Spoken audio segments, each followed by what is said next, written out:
આ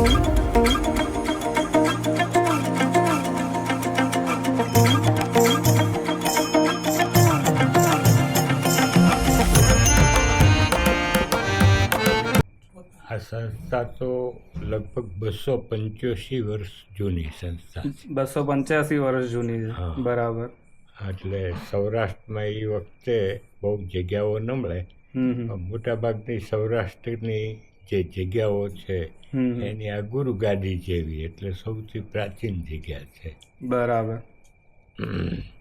અહીંયા અન્ન ક્ષેત્ર હાલે છે, ગૌશાળા હાલે છે, બરાબર. હોસ્પિટલ હાલે છે, બરાબર. ગુરુકુળ હાલે છે.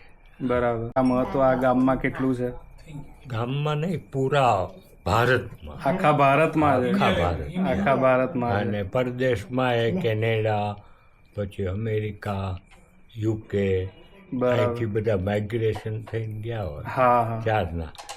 અને બીજી વસ્તુ તો શું છે કે આપણે શાસ્ત્રોમાં બહુ જૂની કહેવત છે હા, જૂની કહેવત છે. કે પેગડે પગ, પેગડું એટલે ઘોડા ઉપર બેસી અને પગ રાખવાનું હોય એને પેગડું કહેવાય. હા પેગડે પગ અને બ્રહ્મ ઉપદેશ.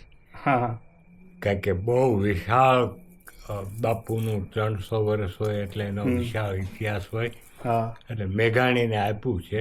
બરાબર. બાપુ બહુ મહાન થઈ ગયા, એમના બધા પરચાઓ છે એ બરાબર. ઝવેરચંદ મેઘાણીજીએ લખેલા છે. હા હા. એટલે સૌરાષ્ટ્રમાં જૂનામાં જૂની જગ્યા છે. જગ્યા છે.